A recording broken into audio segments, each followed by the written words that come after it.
But I think in the end we made the right choice, because I think we had one time we had even talked about starting the movie with the fire, yeah, that's right. and then backtracking that way. And but I think Tim is really responsible for a lot of the kind of the selections and the choices of how the movie came together and was paced and whatnot. And you know, one of the things that I do like about it is we felt when we were talking about it, like we didn't want it to be draggy. We wanted it to be quick and kind of hit you here and hit you there and take you through her life at a really good pace. And done with the first cut that we premiered here in February of 2017. Then I went back in and edited some more, and I said on and off we edited. I think I finished in like December again of 2017, like about so I mean on and off probably a full year, really trying to put it together.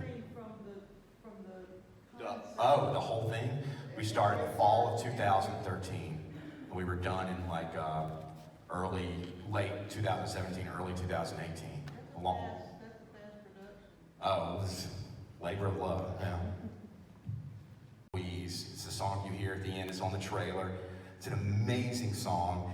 I don't know, Mark, what do you think about that? Yeah, just to echo what Tim said, I do see some young people here, and maybe they're interested in doing films or whatnot, but just to echo what Tim said, yeah, don't be afraid to do the work, because it's great to have good ideas, but the ideas aren't any good if you kind of sit on the couch and don't do anything with them.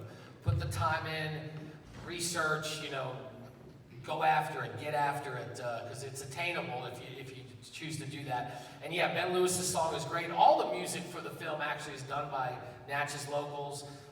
Andy Gita does a lot of guitar work throughout the film. Greg Robinson does some work.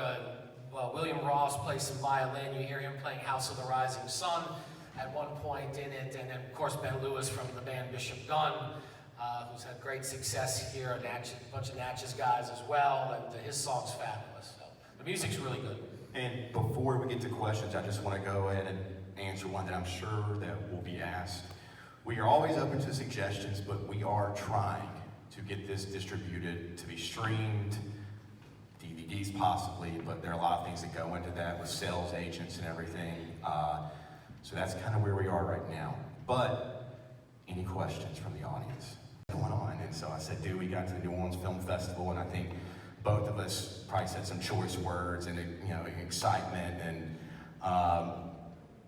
that was crazy. Yeah, that was fun.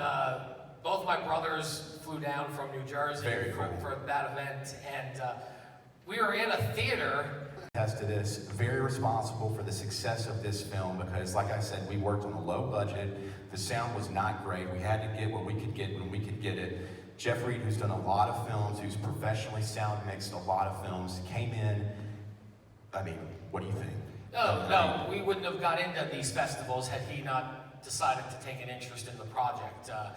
The sound was, you know, fine for, you know, watching on your DVD player or whatever, but it wasn't good enough to be in a theater by any stretch of the imagination. So he liked the project so much when he watched it. I remember him emailing us going like, boy, you left me with a lot of work here, guys, but I do like the piece, so I'm going to do the job, and he did it. So I call him on the phone, and we're talking about what's going to happen. He says, look, I heard y'all's first audio, and I listened to about 30 seconds, and I said, I can't do this. This is way too much. This is awful. And he said, but I decided to keep watching because A, the story was so good, B, the pacing was great, C, I was almost a customer at Nellie's one time, so I figured I have to get it now. I was like, oh, that's great. All right, there you go. So, and then, I mean, along the way, these film festivals,